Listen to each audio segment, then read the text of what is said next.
છે એમ આ પંચમારાના મુનિવર કહે છે. અમારો ભગવાન જે આનંદનો નાથ એને અમે પકડ્યો છે અને તેને અનુભવીને અમે જે સંવર પ્રગટ કર્યો છે તે હવે પડશે નહીં. તે હવે પડશે નહીં, એને પડવાનું થશે નહીં.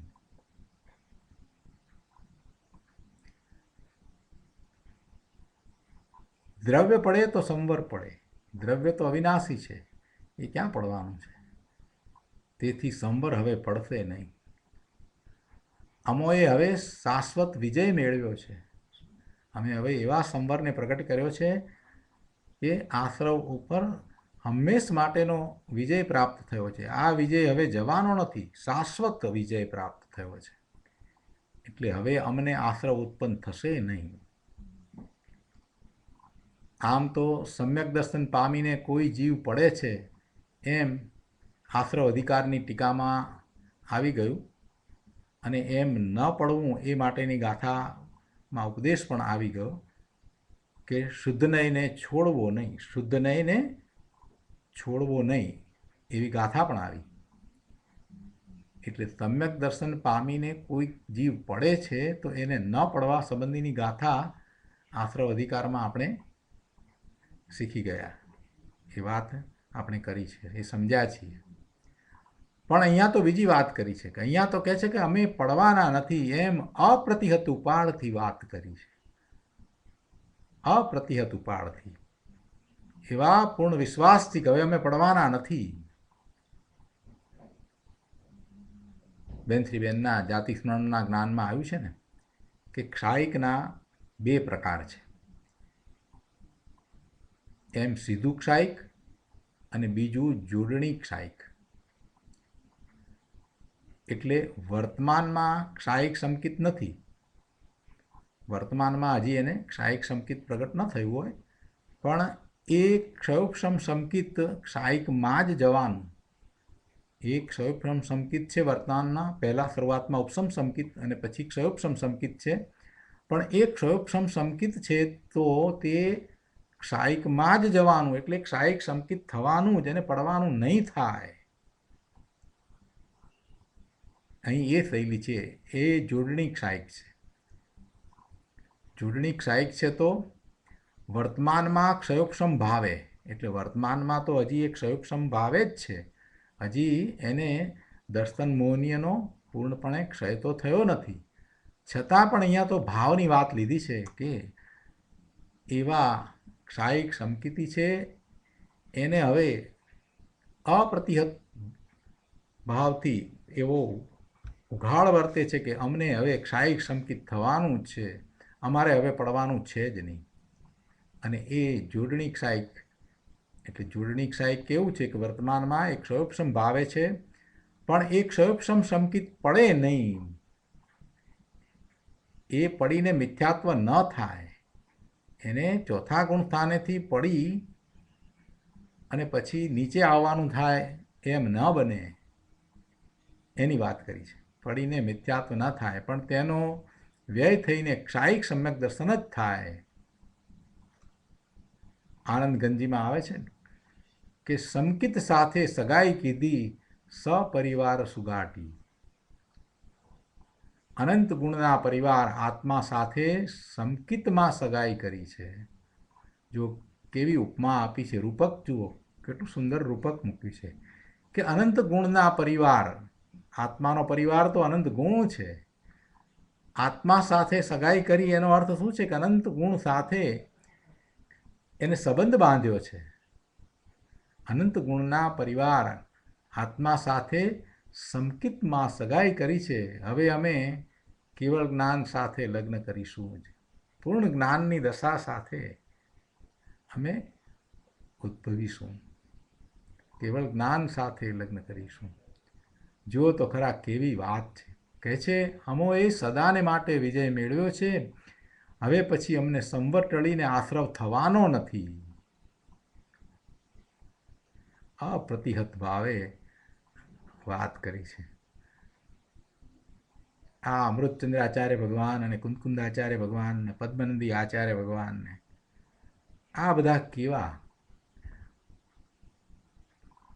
અંતરમાં જાય અને આનંદનો અનુભવ કરે અને પછી બહારમાં આવે તો એવા આનંદની લહેરી સાથે કહે કે અમારે હવે પડવાનું થશે નહીં, અમારે હવે વધુ ભવ નથી. કૃપાળુદેવે પણ કહ્યું ને કે અમારે હવે વધુ ભવ નથી. કેવી ખુમારીથી વાત કરે, જેમણે પોતાના સ્વરૂપમાં લીનતા કરી છે અને સ્થિરતાનો પુરુષાર્થ વર્તે છે. એ કહે છે કે ભલે અમારું હવે આયુષ્ય પૂરું થાય પણ હવે અમારે વધુ ભવ નથી. એક બે ભવમાં તો અમે પૂર્ણદશાને પ્રગટ કરીશું, અમારે પડવાનું છે જ નહીં. આવી વાત કરતા હોય છે. શું વાત છે. અહીંયા ચોથા પેરેગ્રાફમાં આગળ કહે છે કે ભગવાન મહાવીર પછી 1500 વર્ષે આચાર્ય અમૃતચંદ્ર થયા. ભગવાન મહાવીર સ્વામી પછીથી 450-500 વર્ષ પછીથી કુંદાચાર્ય ભગવાન થયા અને એ પછીથી 1000 વર્ષ પછીથી, એટલે કે ભગવાન મહાવીર પછી 1500 વર્ષે અમૃતચંદ્રાચાર્ય ભગવાન થયા. અને એ કહે છે કે અમને પૂર્ણ આનંદનો નાથ ભગવાન આત્માનો ભેટો થયો છે અને અમે સંવર પ્રગટ કર્યો છે. સમ્યક દર્શન, જ્ઞાન અને શાંતિની અદ્ભુત દશા પ્રગટ કરી છે. અમે આશ્રવ ઉપર કાયમી વિજય મેળવ્યો છે. હવે આશ્રવ થવાના નથી. આશ્રવ નથી એટલે બંધ પણ નથી. હવે નવા બંધ નહીં થાય. હવે તો માત્ર નિજરા જ થશે. જૂના કર્મના ઉદયો છે તે ઉદય એક પછી એક આવતા જાય છે, એમ એમ એ ખરતા જાય છે, એટલે નિજરા થતી જાય છે. અમે તો સંવરમાં છીએ. આ મુનિઓની દશા એવી અદ્ભુત હોય છે કે દિવસમાં હજારો વખત પોતાના સ્વરૂપમાં જાય, પ્રચુર સ્વસંવેદન, થોડી ક્ષણ પૂરતા બહારમાં આવે ને પાછા નિર્વિકલ્પ ધ્યાનમાં પોતાના સ્વરૂપમાં ચાલ્યા જાય. એમની આવી વાત હોય, એમનો અનુભવ આવો હોય, એમની દશા આવી હોય, એમની ખુમારી આવી હોય. જે આનંદ અને શાંતિનું વેદન આવ્યું છે એ દ્વારા એ જ કહી શકે કે અમને તો કેવળ જ્ઞાનનો અંશ પ્રગટ થયો છે અને એ હવે પૂર્ણપણે અમે પ્રગટ કરીશું. એ જ એમ કહી શકે કે બીજ ઉગી છે ને હવે પૂર્ણિમા થવાની છે, એ નિશ્ચિત વાત છે, કોઈ પડવાની વાત નથી. બીજ થઈ છે તો પૂર્ણિમા જ થાય છે. ફરી પાછો એ ચંદ્ર નાનો નથી થતો, એ પૂર્ણિમા સુધી પહોંચે જ છે. બીજ પછી ત્રીજ અને ત્રીજ પછી ચોથ અને ચોથ પછી પાછી ત્રીજ થતી જ નથી, એ પાંચમ જ થાય છે. એ ઉત્તરોત્તર એ વૃદ્ધિ થતી જાય છે અને પૂર્ણતાને પ્રગટ કરે છે. એવી રીતે આ મહાપુરુષો એમ કહે છે કે અમને કોઈ પડવાનું છે જ નહીં. અમે એવી સંવરની દશાને પ્રગટ કરી છે કે અમારે હવે કાંઈ પડવાપણું છે જ નહીં. અમે આશ્રવ ઉપર કાયમી વિજય મેળવ્યો છે. અમે તો પૂર્ણતાને પ્રગટ કરીશું. રાગથી ભિન્ન એવું જે ભેદ જ્ઞાન અમે પ્રગટ કર્યું છે તે હવે એમ ને એમ રહેશે, એવું ને એવું રહેશે. હવે એ રાગની રુચિ થવાની નથી. રાગને અમારાથી અમે જુદો જોયો છે, જાણ્યો છે. રાગ અને ભગવાન આત્મા, અમારું સ્વરૂપ અને રાગ બે તદ્દન ભિન્ન વસ્તુ છે. રાગ સાથેની સંધિ હવે રહી નથી. એ સંધિ છૂટી ગઈ છે. હવે રાગ સાથે મમત્વ એકત્વ હવે રહ્યું નથી, એટલે આશ્રવ રહ્યા નથી. જીવને રાગાદિ ભાવ થતા નથી તો એ જડ કર્મના ઉદયો છે એ નવા કર્મબંધનું કારણ એટલે કે નિમિત્ત થતા નથી. આ વાત આપણે જે કરી હતી ને એ વાતને અહીંયા લીધી છે કે હવે રાગ થવાનો નથી. રાગથી ભિન્નતા છે એવું ભેદ જ્ઞાન વર્તે છે. સતત એવું ભેદ જ્ઞાન વર્તે છે. એવું ભેદ જ્ઞાન અમે પ્રગટ કર્યું છે. એટલે હવે અમને રાગમાં એકતા થશે નહીં. હવે અમને આશ્રવ થશે નહીં. અમે પૂર્ણતાને પ્રગટ કરીશું. રાગથી ભિન્ન એવું જે ભેદ જ્ઞાન અમે પ્રગટ કર્યું છે તે હવે એમને એમ રહેશે. રાગમાં એકતા થશે એ વાત હવે છે જ નહીં. એ વાત જ નથી.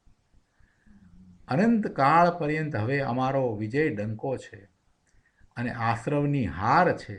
આશ્રવની સદાને માટે હાર છે, હંમેશને માટે હાર છે. હવે અમે કેવળ જ્ઞાન લઈશું જ.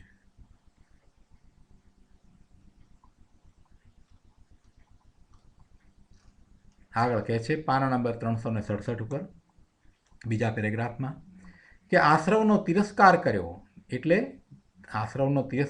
એટલે શું? એટલે કે શુભ ભાવનો આદર છોડ્યો. શુભ ભાવ પ્રત્યે જે આદર હતો એ આદર હવે છૂટી ગયો. હવે શુદ્ધ ભાવનો જ આદર વર્તે છે, પોતાના સ્વરૂપનો જ આદર વર્તે છે. શુભ ભાવનો હવે આદર નથી.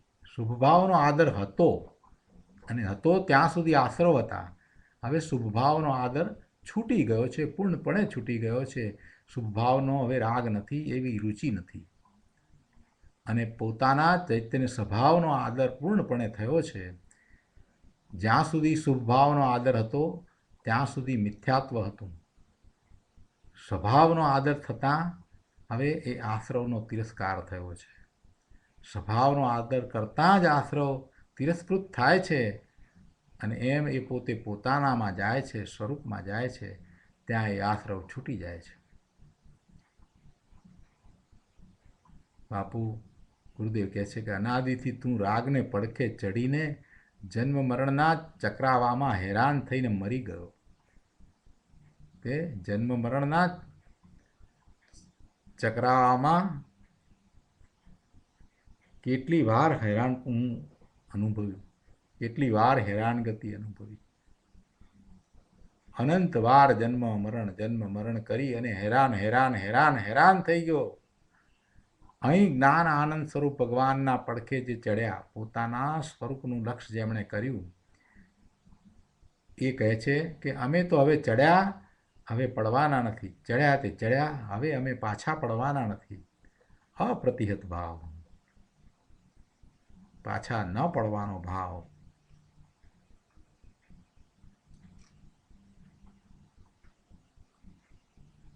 જેમ મોટા પથ્થરને વચમાં તળ સાંધ હોય છે, ત્યાં કાણું પાડી સુરંગ ચાંપતા હજારો મણ પથ્થરના જુદા ટુકડા થઈ જાય છે. સાંધની ખબર પડે એ જગ્યાએ જ ત્યાં એ સુરંગ મૂકવામાં આવે છે.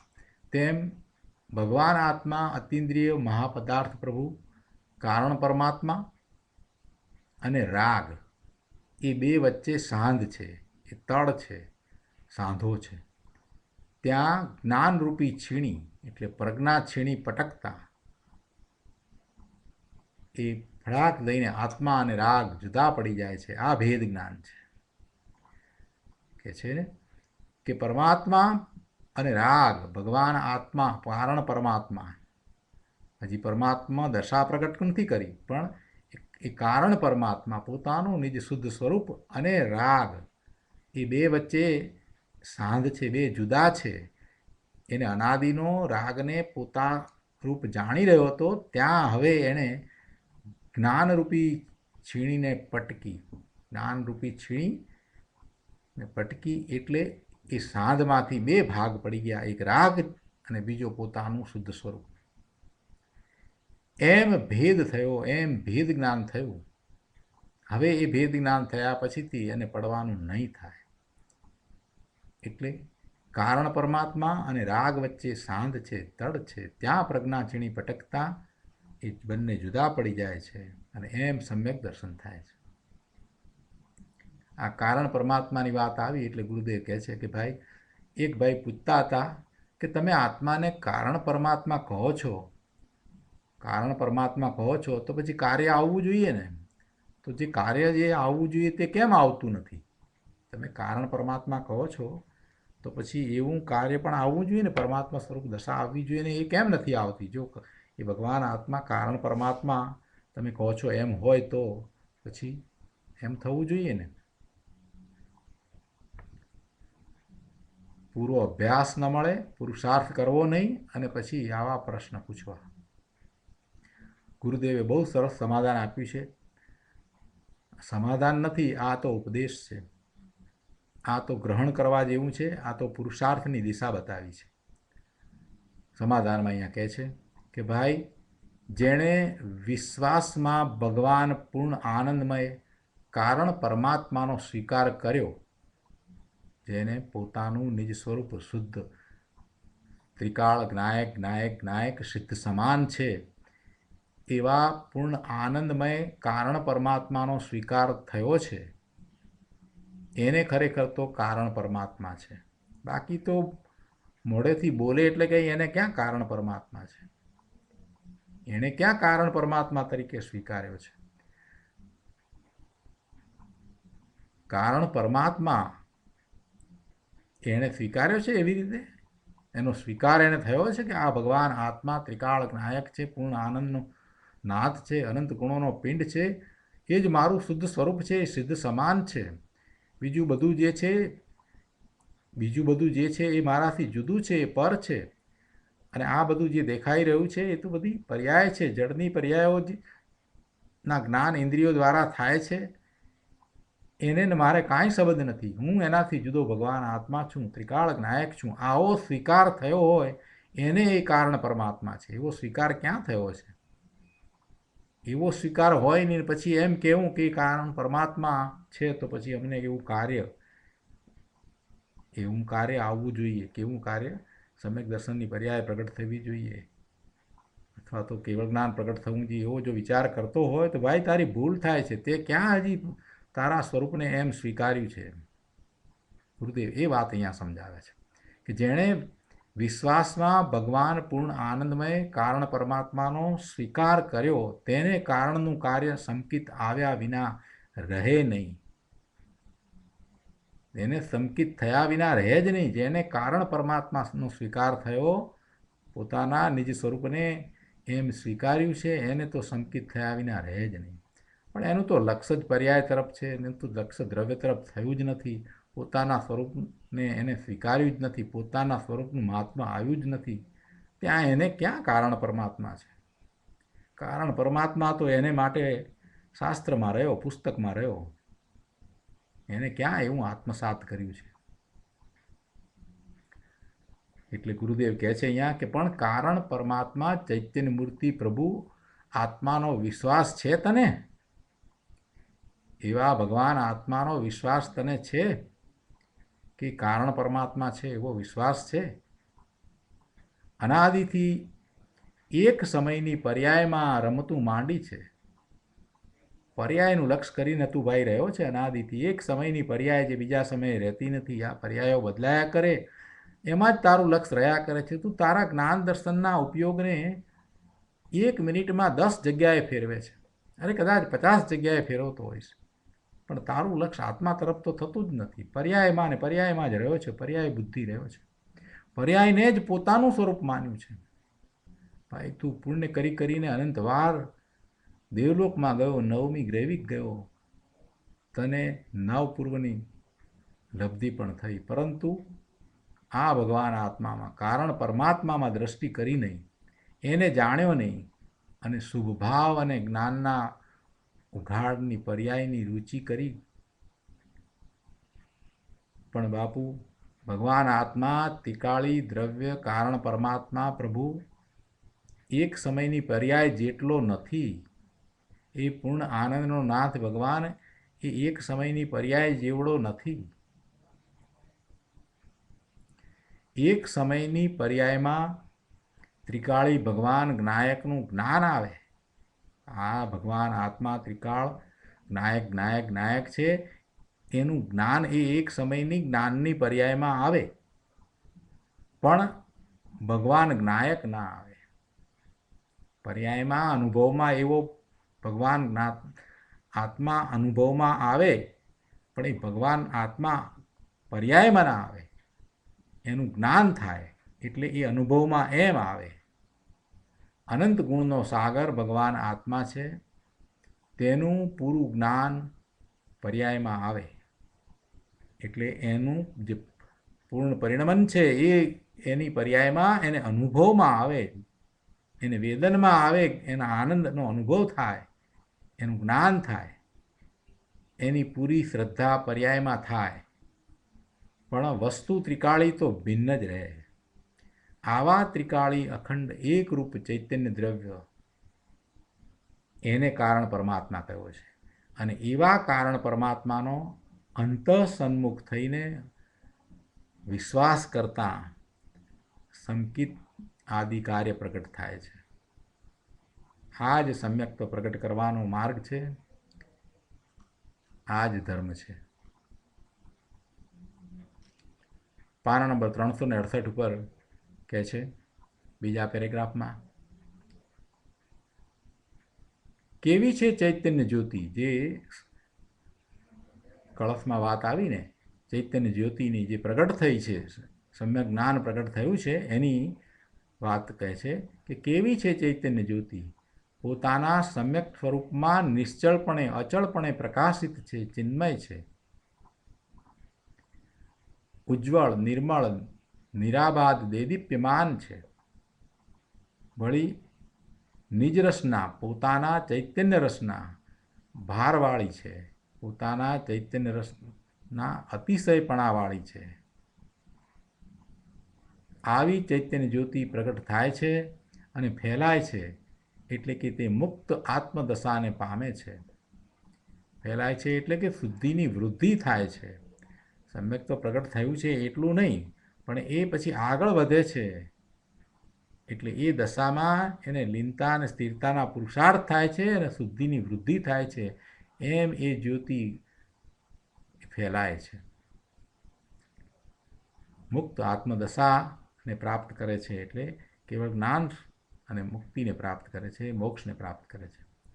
દુઃખરૂપ એવા પુણ્ય પાપના બંને ભાવોને જીતીને સંવરને પામેલી જ્યોતિ આશ્રવને હવે કોઈ દિવસ સ્પર્શશે પણ નહીં, અર્થાત હવે આશ્રવ ફરીથી ઉત્પન્ન નહીં થાય.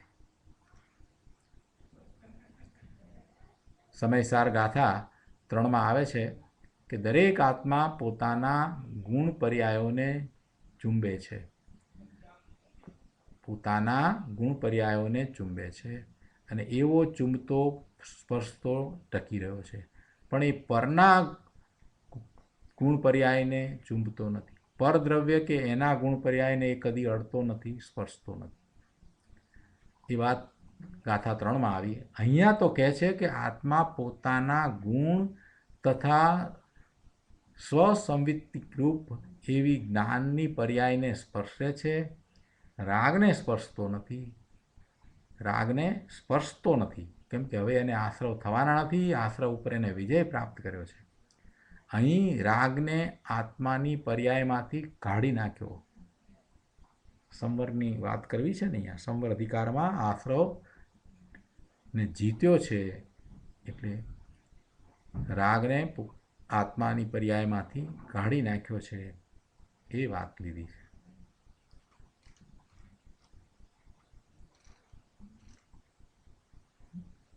ભાવાર્થમાં અહીંયા કહે છે કે અનાદિકાળથી જે આશ્રવનો વિરોધી છે એવા સંવરને જીતીને આશ્રવ મદથી ગર્વિત થયો છે, એ અહંકારમય આશ્રવ થયો છે. તે આશ્રવનો તિરસ્કાર અનાદર કરીને તેના પર જેણે હંમેશ માટે વિજય મેળવ્યો છે, અર્થાત કેવળ જ્ઞાન પામતા સુધી જે રહેવાની છે એવા સંવરને ઉત્પન્ન કરતા સમસ્ત પરરૂપથી જુદો પરદ્રવ્ય અને પરભાવથી જુદો અને પોતાના સ્વરૂપમાં નિશ્ચળ એવો આ ચૈતન્ય પ્રકાશ નિજરસની અતિશયતાપૂર્વક નિર્મળપણે ઉદય પામે છે.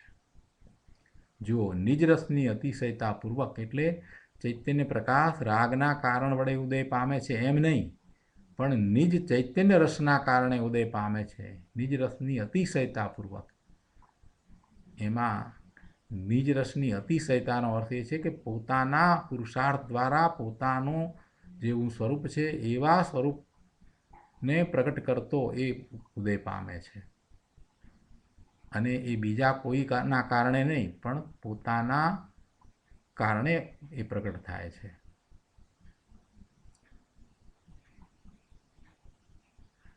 એમ પણ નથી કે પહેલાં એ રાગ મંદ હતો અને એનાથી એ ઉદય પામ્યો, એમ પણ નથી, પણ એ પોતે પોતાના કારણે જ ચૈતન્ય રસના કારણે જ એવો ચૈતન્ય પ્રકાશ ઉદય પામે છે.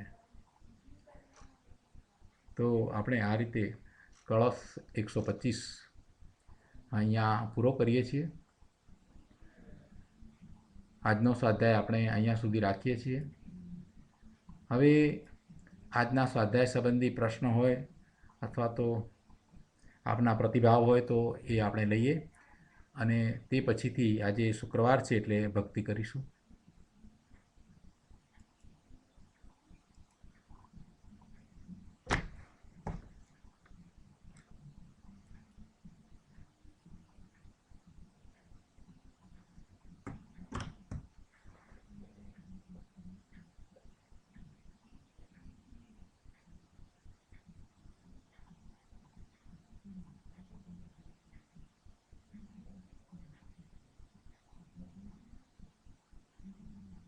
હા, બોલો પ્રભુ.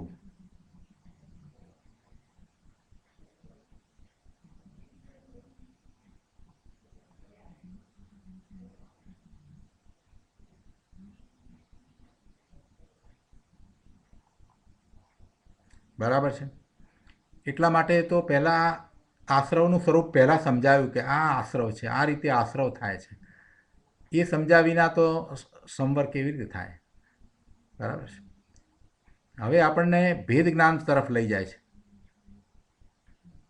બરાબર છે.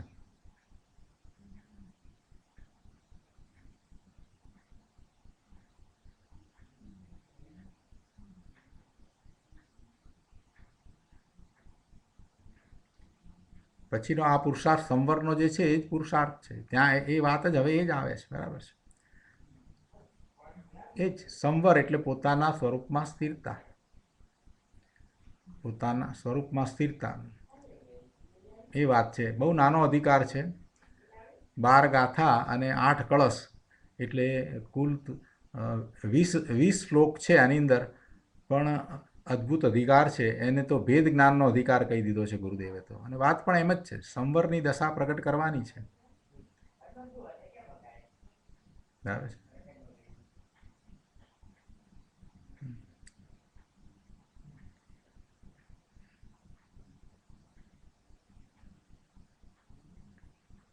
બરાબર છે. એ વાત ગુરુદેવે ઘણી વાર એ વાત ગુરુદેવે જ કહી છે. ગુરુદેવ તો એને માટે બહુ સરસ રીતે કહે છે. જ્યારે જ્યારે પ્રવચનો વાત કરી ત્યારે કે આ પથ્થર આટલા મોટા જે તોડે છે તો કઈ રીતે તોડે છે, એમ કરીને એ તો સરસ રીતે સમજાવીને વાત કરે કે એ પથ્થરમાં વચ્ચે સાંધ હોય છે અને એ જગ્યાએ જ મૂકવામાં આવે તો તૂટે, નહીતર ન તૂટે, નહીતર નકામું જાય. એટલે એવી રીતે આપણે પણ એ પ્રજ્ઞાક્ષીણી ક્યાં પ્રજ્ઞાક્ષીણી પટકવી ભેદ જ્ઞાન કરવા માટે, તો કે આ રીતે થાય. રાગ અને આ જીવ, રાગ અને આત્મા બે જુદા છે, પહેલાં એવો નિર્ણય કરી અને એ જગ્યા ઉપર જ જોર આપવાનું છે કે રાગ મારાથી જુદો. બસ સોગાનીજીને આ જ વાત હતી કે રાગ આત્માથી જુદો. બસ આ વાત જ એમણે પકડી અને એમણે સાચા અર્થમાં જેમ ગુરુદેવે કહ્યું એમ ત્યાં પ્રજ્ઞાક્ષીણી પટકી.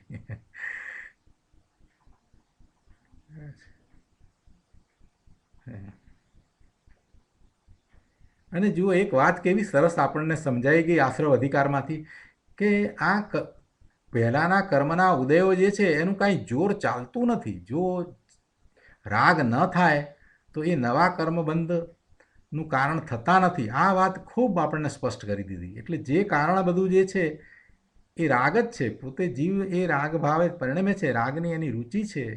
એટલે એ પેલા જૂના કર્મના ઉદયો કામ કરી જાય છે, નવા કર્મ બંધાઈ જાય છે. પણ એટલે એ રાગ જે છે એને સમજી અને રાગને જ છોડવાનો છે. રાગ જે છે એ જ આશ્રવ છે. એટલે સુધીની વાત કરી દીધી. અને હવે એમ કે છે કે એ આશ્રવને જીતી લીધો એટલે રાગને જીતી લીધા. રાગ દ્વેષ બધું જીતી લીધું.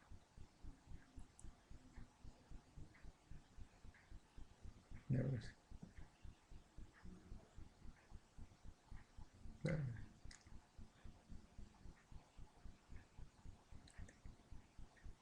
આચાર્ય ભગવાન કેટલી કરુણા કરે છે. આપણને કેવી રીતે સમજાશે એની ચિંતા એમને થઈ અને એમને એ રીતે ક્રમ આખો આપ્યો અને આપણને ધીરે ધીરે એ રીતે લઈ ગયા કે હવે આમ સીધે સીધી ભેદ જ્ઞાનની વાત કરી હોત તો આપણે કદાચ ન પકડી શકત. અને આ રીતે વાત કરી અને એની પહેલાંનો અધિકાર કર્તા કર્મ અધિકારની અંદર ખૂબ સમજાવ્યું, આપણને ખૂબ સમજાવ્યું કે ભાઈ તું આ નથી કરી શકતો, આ તારું કાર્ય નથી. અને એમ કરી અને એ વાત બરાબર સરસ રીતે ગળે ઉતારી દીધી. વિકલ્પોથી પણ તારે રહિત થવાનું છે. આ બધી વાતો લીધી ને પછી જ્યારે આ આશ્રવ અધિકાર લઈને હવે સંવર અધિકાર કહે છે તો એક કળશની અંદર કેટલી બધી વાત કરી દીધી. બહુ સરસ. સમય સાર અદ્ભુત છે અને એમાં આત્મખ્યાતિ સર્વશ્રેષ્ઠ ટીકા છે.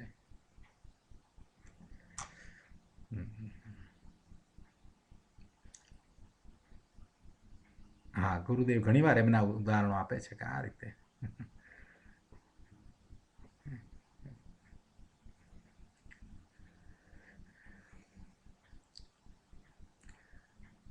તો કલ્પનાબેન ભક્તિ કરાવશે.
જય જિનેન્દ્ર.